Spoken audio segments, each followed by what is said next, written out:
महाराष्ट्रातील कोल्हापूर येथील 28 जणांचा ग्रुप दैव बलवत्तर म्हणून बचावला आहे। यातील रत्नागिरी जिल्ह्यातील दापोली येथील पती पत्नी सुखरूप बचावले आहेत। काश्मीर पहलगाम मधील घटनास्थळापासून अवघ्या 2 ते 3 किलोमीटर वरती हा सगळा ग्रुप आणि हे कुटुंब होतं।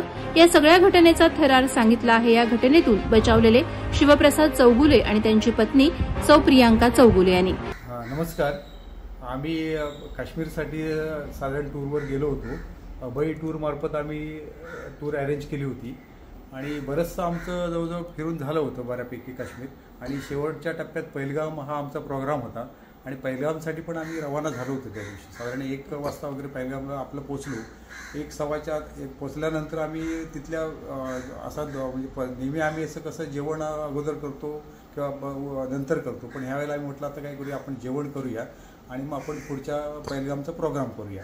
त्यासाठी आम्ही नंतर एक आणि ॲडिशनल आमचं असं झालं की तिथे एक शंकराचं एक देवस्थान होतं आणि सूर्य मंदिर। तर आमचं ते प्रोग्राममध्ये नव्हतं ॲक्च्युली, पण ते कसं ते आमच्या सगळ्यांचं लहान मुलं होती, वयस्कर होती, ते म्हणाले आणायचं आपण हा प्रोग्राम करूया।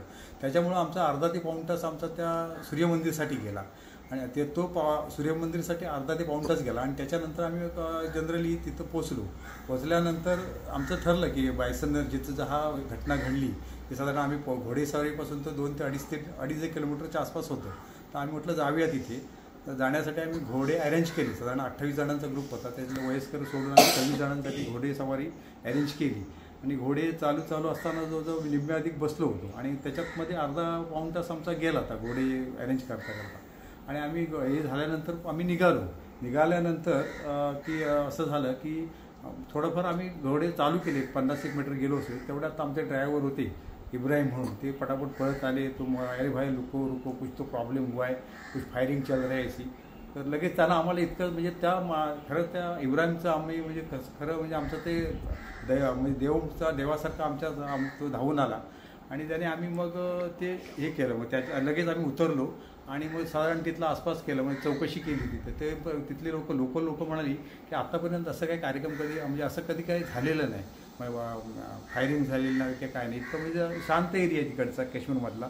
त्याच्यामुळं असं काय तुम्ही घाबरू नका, काय नका। लगेच आम्हाला तिथल्या लोकांनी आम्हाला हे केलं, पण आमचं सगळं अवसानच गळून गेलं। 28 जण आम्ही होतो, लगेच आम्ही घाबरलो। आम्ही कसं आपण महाराष्ट्रापासून बऱ्याच किलोमीटरवर आलो होतो, नंतर जाण्याची व्यवस्था कशी गेला, मी इथनं बाहेर कशी पडू ह्याच्या विवंचनेत होतो।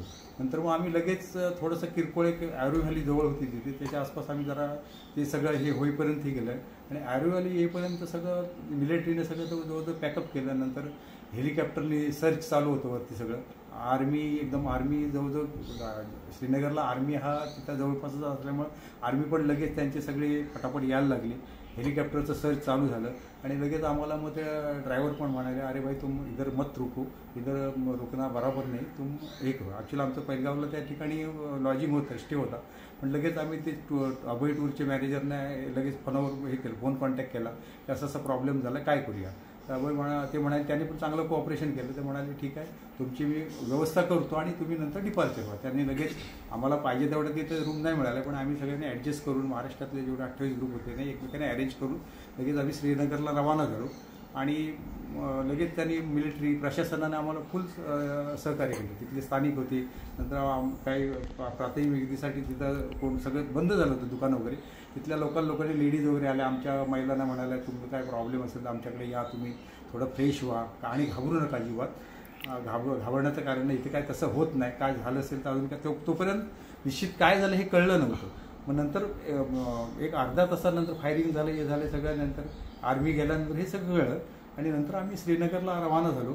आणि श्रीनगरवरून सकाळी आमचं फ्लाईट होतं। मग काल आम्ही लगेच श्रीनगर टू चंदीगड आणि चंदीनगर टू पुणे। आज आम्ही आपलं दापोलीला आमच्या मूळ गावी सुखरूप होतो। आमचा शेवटचा दिवस होता त्या दिवशी। पहलगामला आम्ही गेलो होतो आणि पहलगामच्या तिथे आमचे प्रोग्राम होता। त्यामध्ये आमच्या 3 व्हॅली होत्या आणि हे जे मिनी स्वित्झर्लंड होतं तिथे भेट द्यायचा असा आमचा प्रोग्राम ठरला होता। त्या ठिकाणी पोहोचल्यानंतर आमचा 28 जणांचा ग्रुप असल्यामुळे त्यातले किती जण येणार आहे ते ठरवलं गेलं। 26 जण आम्ही तिथे जायला निघालो आणि तिथल्या घोडे ज्यांचे होते त्या घोडे आणण्यासाठी या 26 जणांसाठी खूप वेळ लागला। आणि तो वेळ लागल्यामुळे आम्हाला तिथे जाण्यासाठी उशीर झाला. हा एक आमचा फायदा झाला आणि त्याच्यामुळे आम्ही सुदैवाने वाचलो. त्यानंतर सगळ्यांना घोडे मिळाले. घोडे मिळाल्यानंतर जवळजवळ आम्ही ते घोडे 50-60 पावलं चालून गेले असतील. सगळा आमचा ग्रुप चालू लागला आणि त्या दिशेकडे जात असतानाच पाठीमागून ड्रायव्हर आणि ज्यांनी घोडे अरेंज केले होते ते दोघेही धावत आले आणि त्यांनी सांगितले, अरे जाऊ नका, घोडे वळवा तुम्ही. काय झाले तर तिथे काहीतरी फायरिंग सुरू आहे असं कळलं आणि त्यामुळे आम्ही त्या लोकांनी घोडे वळवले. पण तिथे एवढं की काहीतरी घटना घडलेली आहे असं कळल्यानंतर आमचे पुढचे जे पॉइंट्स बघण्यासाठी गाड्या ठरल्या होत्या त्या गाड्याने आम्ही अरू व्हॅली करायला गेलो. अरू व्हॅलीला गेल्यानंतर अरू व्हॅलीच्या तिथं असं वातावरण नव्हतं. तिथे आम्ही एकंदर या सगळ्या घटनेत नंतर सहकार्य सगळ्यांनी प्रशासनाने सहकार्य चांगलं केलं खूप. आणि तिथल्या स्थानिक लोकांनी पण आम्हाला खूप चांगलं सहकार्य केलं. तिथल्या ज्या आमच्याकडे 2 छोटी मुलं होती, आमच्याबरोबर 2 वयस्कर महिला होत्या. मग त्यांना जरा प्रॉब्लेम होता, घाबरल्या होत्या. त्या लोकांनी आम्हाला बोलवलं घरात, आमची व्यवस्था केली.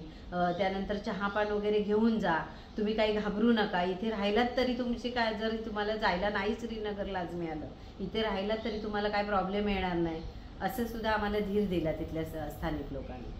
लगेच नामस्मरण केलं. आमचं महाराष्ट्र कुलदैवत, आमची ग्रामदेवता, आमची गावची सगळी नवरादेवी याचं स्मरण केलं. त्या सगळ्यांच्या कृपेने, आपल्या दापोलीकरांच्या सगळ्यांच्या आशीर्वादाने, महाराष्ट्राच्या सगळ्या आशीर्वादाने आम्ही वाचलो. हे आमचं सगळ्यांचं दैव बघितलं. त्यामध्ये हे झाल्यानंतर रानड्यांची तुमची मला आठवण आली होती. ठीक आहे, नंतर मग इथलं व्यवस्थापन चांगलं होतं, त्याच्यामुळे आम्ही काय. प्रहार डिजिटलसाठी रुपेश वाईकर, दापोली.